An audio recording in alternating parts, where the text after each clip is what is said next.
Virar o assunto aqui, o Ministério Público do Rio de Janeiro apontou a existência de indícios de que o senador Flávio Bolsonaro, do PSL do Rio de Janeiro, tem usado a compra e a venda de imóveis para lavar dinheiro. As conclusões são de um relatório sigiloso obtido pela revista Veja nesta quarta-feira.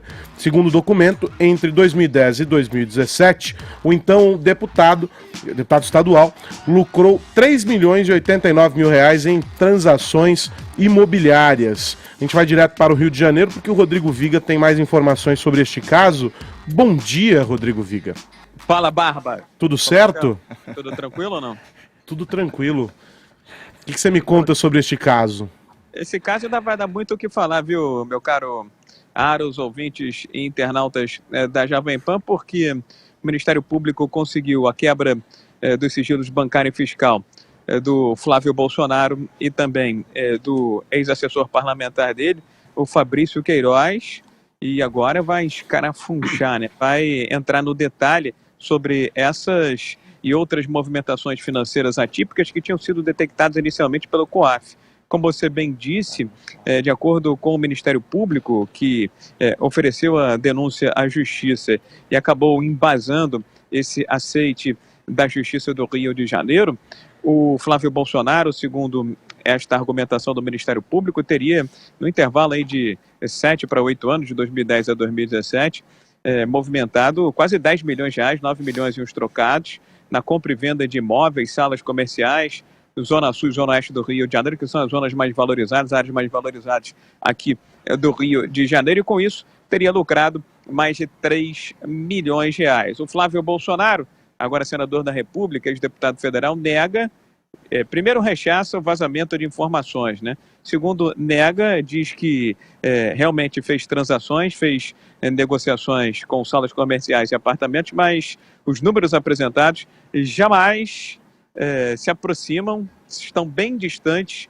bem longe da realidade. E disse que a verdade em breve virá à tona para comprovar a sua conduta limpa e ilibada, meu caro Aros. Quero já emendar aqui nessa fala do Viga, Caio, a seguinte pergunta para você. O quão ferrado está o Flávio e como tudo isso pode respingar no Bolsonaro? Mas, antes de você responder, quero incluir alguns elementos aqui nesse caldeirão. A Folha de São Paulo diz hoje que a quebra dos sigilos bancário e fiscal do senador atinge ao menos 5 ex-assessores do presidente da República. E aí, Caio Coppola? O presidente da República, do ponto de vista jurídico, ele é blindado por imunidade temporária, né? A gente já discutiu isso aqui em âmbito constitucional. Agora, é muito importante falar que no caso das transações, das movimentações, do modus operandi do gabinete do senador, do agora senador Flávio Bolsonaro, as movimentações atípicas e esse vultoso ganho patrimonial dele, isso são fatos, né? Não são opiniões. Então é óbvio que tem caroço nesse angu, e eu acho que o simples decurso aí do devido processo legal vai apurar as responsabilidades e, ao que tudo indica, a culpa do senador vai se formar, e inclusive não só dele, mas também dos seus assessores. Eu queria fazer aqui, na verdade, uma defesa preventiva. Uma defesa preventiva do juiz do caso, que é o doutor Flávio Itabaiana de Oliveira Nicolau, porque eu já comecei a ouvir uma certa repercussão na internet, aí alguns ataques aí a esse juiz natural. Em 2013, Carlos Aros, ele foi o juiz responsável pelo processo, né, que acusava de associação criminosa e corrupção de menores aqueles ativistas radicais da esquerda das manifestações, as tais jornadas de junho, né, que se estenderam aí um pouquinho para o segundo semestre, as manifestações de 2013.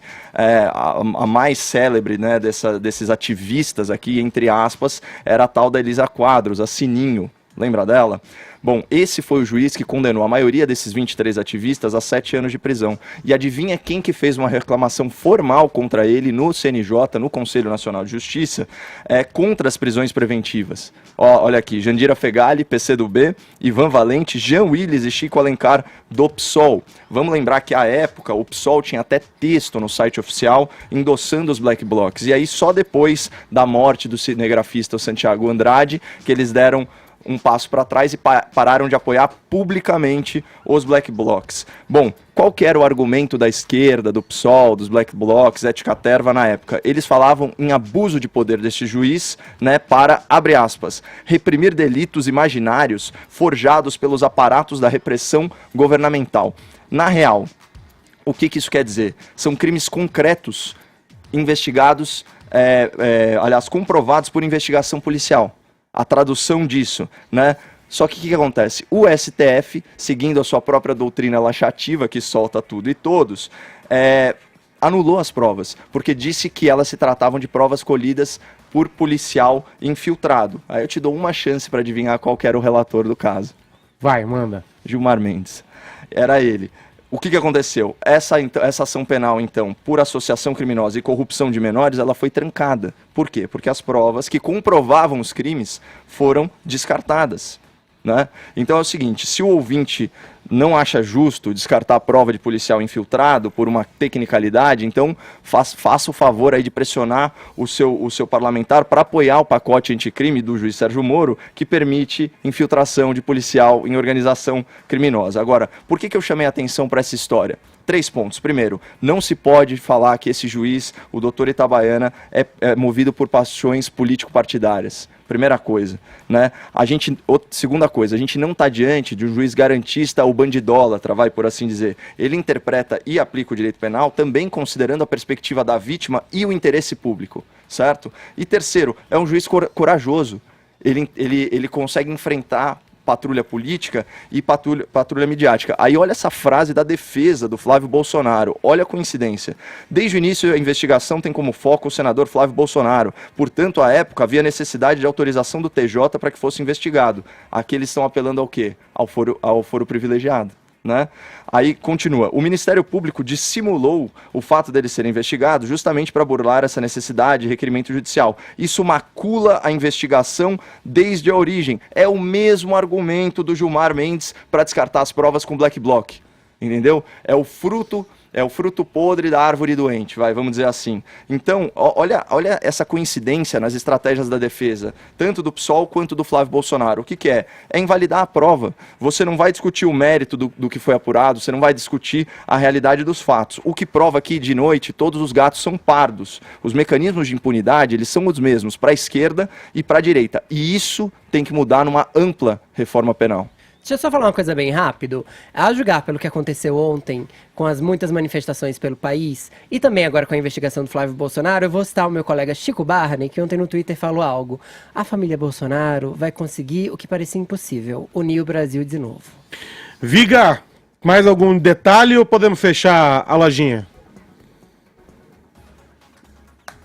Não estamos ouvindo o Rodrigo. Agora sim, repete, Viga, por favor. O Flávio Bolsonaro tem insistido que o vazamento dessas informações ou a publicidade dessas informações visam atingir o seu pai, o seu governo. Mas a partir do momento que nesse âmbito aí de 95 investigados com informações que tiveram como base aí orientações dadas pelo COAF, chegou-se esse número de 5 ex-assessores do presidente Jair Bolsonaro. E a gente conversando dentro da Assembleia Legislativa do Rio de Janeiro, conversando com pessoas próximas à família Bolsonaro, existe um quê de receio que realmente esse caso escale e atinja níveis superiores, daí as inúmeras tentativas do Flávio Bolsonaro de barrar, de impedir, de interromper essa investigação na Justiça do Rio de Janeiro, mas todas elas foram negadas e rejeitadas, Aros.